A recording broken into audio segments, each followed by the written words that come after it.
analyses et commentaires sur le travail des médias et des communicateurs. Influence Communication présente Médiascope avec Jean-François Dumas.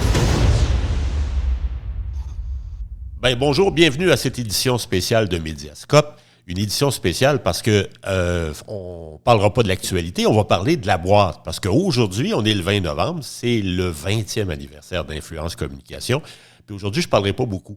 Je vais vous présenter des gens, mes associés, les gens avec qui je travaille à tous les jours. Et mon premier, c'est Daniel Gagné. Lui, il travaille plus fort que moi. Moi, je parle, lui, il travaille. Et Daniel, sa job, c'est de faire arriver les affaires dans la boîte. C'est lui, le brain, le cerveau derrière tout ce qui est technologique chez Influence. Salut, Daniel. Bonjour Jean-François. Bienvenue à Médiascope. Daniel, il faut qu'on raconte aux gens d'abord, au début, Influence, comment ça a commencé dans le fameux restaurant sur Prince-Arthur. Raconte ça au monde, c'est bien drôle. Écoute, l'idée de départ, c'est on est au restaurant, on est en train de manger, puis on se pose la question, qu'est-ce qu'on pourrait faire? Quelle serait la nouvelle boîte qu'on pourrait partir? Puis C'était drôle parce qu'on l'a dessiné, en fait, sur une napkin. Je pense que, si je me rappelle bien, assez beurré à l'ail aussi. Je pense que c'est une bonne chose qu'on ne l'ait pas gardé, parce que 20 ans après, je suis pas sûr que ça aurait été très heureux. Et en fait, notre idée principale, c'était, je sais pas si tu te rappelles, à l'époque, on parlait beaucoup du guichet unique. C'est-à-dire de surveiller les médias et d'amener les entreprises là, vers une plateforme, un guichet unique sur lequel ils auraient accès, dans le fond, à tout ce qui se dit sur eux. Ouais. Puis la première chose à cette époque-là auquel on a pensé, c'était au niveau des résultats, si tu te rappelles bien, les résultats Internet. Oui, c'est vrai. Oui. Donc, on se disait, on va aller chercher de l'information sur les sites et à travers ça, on va les distribuer à nos clients. Ça, Daniel, on appelle ça le système ICE. Et le système ICE, donc, c'est la base aujourd'hui encore, même si on en est rendu à la deuxième, troisième génération. Le système ICE, c'est le service de guichet, le guichet de service pour l'ensemble de nos clients où on store toutes nos données et toutes les statistiques et tout le matériel qu'on collige, c'est sur le ICE.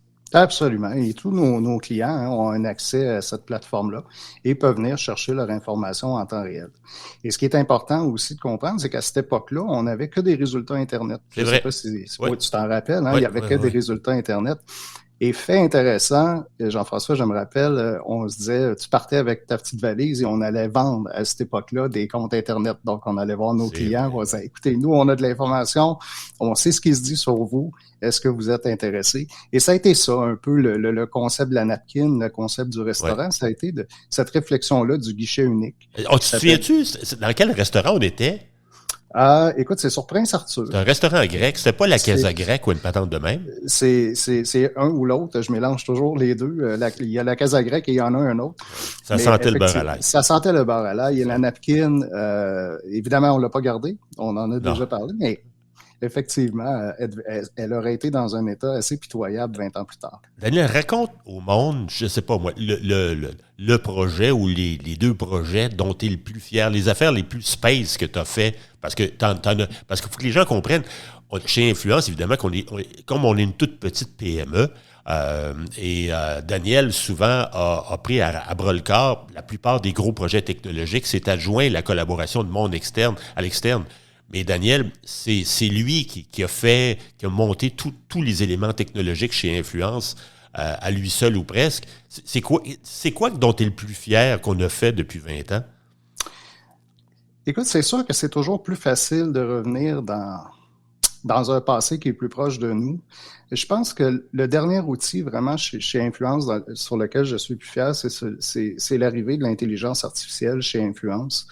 Une intelligence artificielle qui vient en support, en fait, à nos employés, qui n'est pas un outil complètement automatisé en soi, mais qui vient nous aider à faire ce qu'on appelle, nous, à l'interne, nos notes de monitorage. Donc, c'est un outil qui utilise le son et le transforme en texte à travers un algorithme d'intelligence artificielle. Et ça, c'est un produit avec lequel je suis très, très fier. C'est un produit qu'on appelle chez nous communément Hervé. Hervé, H-E-R-V-E, mais Hervé, c'est pour l'initiale reconnaissance vocale, que les gens comprennent.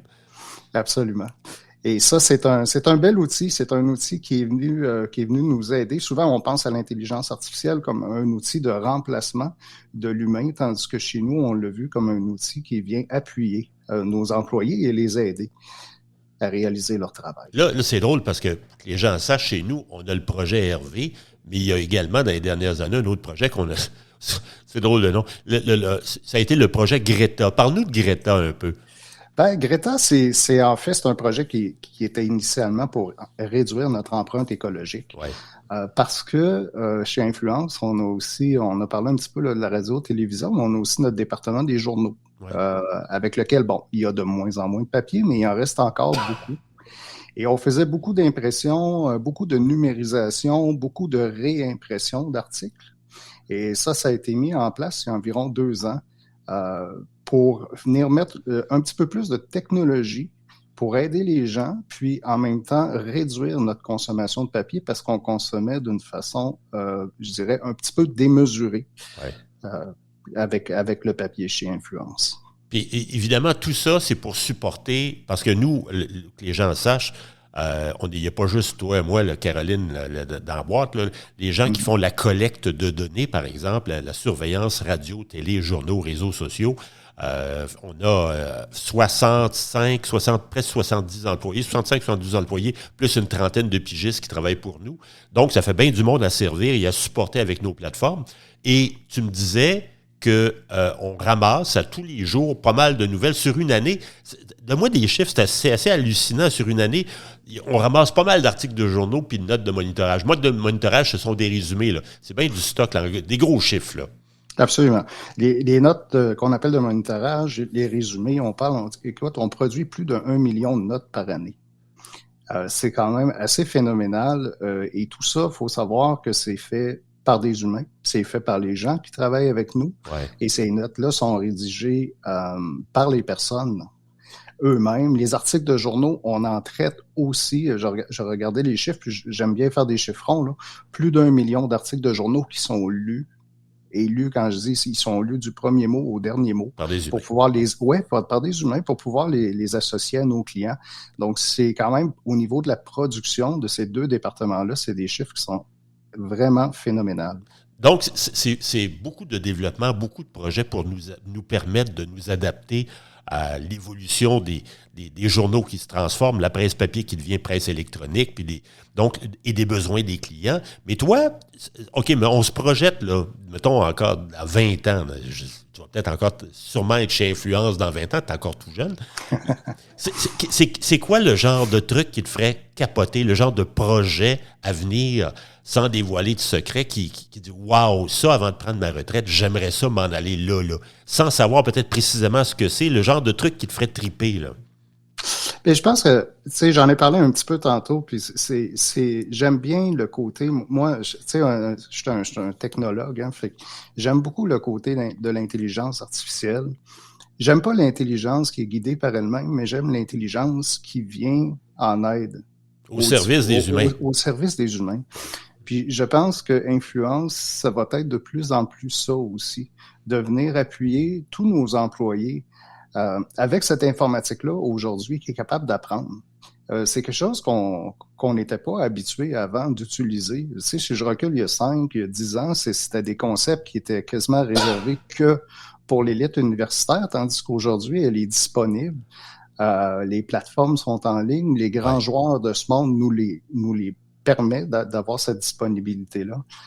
Et moi, ça, c'est des projets qui me font vraiment triper. Tu sais, je pense qu'il y a quelque chose là qui sent... Tu sais, on vient appuyer notre monde, on vient leur donner des outils intelligents pour les aider à travailler, pour être meilleurs dans leur travail.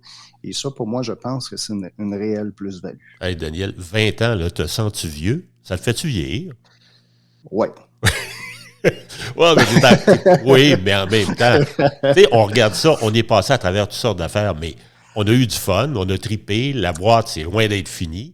On a encore plein de beaux projets devant nous autres et on est encore tout jeune. Fait que je te souhaite une très bonne fête à toi aussi. Bonne fête à toute l'équipe. Absolument. Et à toi aussi, Jean-François. 20 ans, c'est quelque chose. Ça fait 20 ans qu'on est ensemble. On était là depuis le début. On est encore là. Ouais. Puis c'est drôle, tu sais, quand préparais un petit peu cette entrevue-là, je pensais, tu sais, Jean-François, ensemble, on a vu quoi? On a vu le BlackBerry. Oui, c'est vrai. On a connu le Flip. Ouais. Hein? On a connu le iPhone. Puis c'est des technologies aussi qui ont amené d'autres besoins chez nos clients. Donc, dans 20 ans, je ne sais pas ça va être quoi le nouveau téléphone intelligent, mais il y a un nouveau besoin éventuellement qui va se créer. Et je te souhaite d'être là. Peut-être, Jean-François, encore 20 ans, penses-tu? Dans 20 ans, peut-être à temps partiel. Hey, merci beaucoup, Daniel. Hey, c'est un grand plaisir. Bon 20e, salut. Merci également. Ben, vous savez que chez Influence, on a toute une équipe avec toutes sortes de services. On a des gens qui s'occupent de surveiller, de lire et d'écouter tout ce qui se dit à la radio et à la télé, dans les journaux et dans les réseaux sociaux. Donc, d'analyser, pas d'analyser, mais de ramasser le contenu. Mais on a également toute une équipe qui s'occupe de servir les clients et d'analyser le contenu. Donc, je ne fais pas ça tout seul, c'est sûr. Alors, je vous présente mon autre collègue, mon associé, Caroline Gravel. Salut, Caro. Salut! C'est le fun de t'avoir avec nous autres à Mediascope. Ben oui, c'est le fun. Les gens, ce qu'ils savent pas, c'est que toi puis moi, c'est même pas influence. Ça fait très, très longtemps qu'on se connaît, qu'on travaille ensemble. Ah ouais. Écoute, on s'est rencontrés en 92 quand on était fonctionnaires fédéraux, tous les deux. À Ottawa. À Ottawa. T'es en train de me dire que ça va faire 30 ans? Ben ouais, c'est ça que je suis en train de te dire, oui. Okay. C'est ça que je suis en train de te dire. OK. Non, mais je l'avais pas réalisé. Oui. J'avais pas. Puis là, je fais le calcul. Je dis, hey, ça va faire 30 ans. Ah oui, OK. 30 ans. Et toi, t'es parti, toi, du ministère de la fonction publique au fin des années 90, puis t'es allé faire le tour du monde. Raconte-nous un petit peu, parce que c'est intéressant ça. Raconte-nous ça un petit peu. Ben écoute, en fait, ma sœur était mariée avec un trapéziste qu'elle avait rencontré au Cirque du Soleil, un trapéziste français. Et quand ils ont arrêté le Cirque du Soleil, ils se sont installés en France. Et mon beau-frère, avec des jeunes qui sortaient de l'École nationale des arts du cirque de Châlons, en Champagne, ont décidé de monter un spectacle exclusivement basé sur le trapèze. Et en fait, je suis allée en vacances là-bas en 94. Je suis tombée complètement amoureuse de ce jeune trapéziste. Et puis, en 96, je suis partie en France pour aller le rejoindre et pour aller me marier. Et j'ai fait 12 ans de tournée avec les Arceaux. Wow.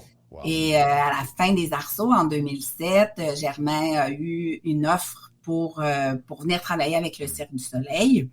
Donc, il m'a ramenée au Québec et j'ai eu le bonheur de te retrouver. Hey, on s'est retrouvés. C'est en 2011.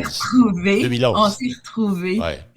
Et puis en 2011, tu m'as demandé de venir travailler avec toi pour qu'on recommence parce qu'on était déjà une équipe de feu quand on s'est rencontrés de 92 à 96. On avait bien du plaisir à travailler ensemble. On travaillait très fort, mais on s'amusait beaucoup. Et puis, quand tu m'as fait cette proposition-là, je pouvais pas la refuser. Donc, ça fait 10 ans déjà, moi, que je suis avec vous. Caro, raconte-nous, parce que brièvement, tu gères une équipe qui sert les clients, vous êtes dans des projets spéciaux, des projets compliqués, et depuis la création, la compagnie a 20 ans. Raconte-nous des histoires, brièvement, d'affaires complètement folles qui se sont passées dans ton équipe. Oui, il y en a une qui est arrivée, une à laquelle je pense, puis j'y pense parce qu'on en parle encore régulièrement de cette histoire, même si je n'y étais pas. Donc, ça s'est passé en 2009, quand Guy Laliberté est allé dans l'espace. Ah oui.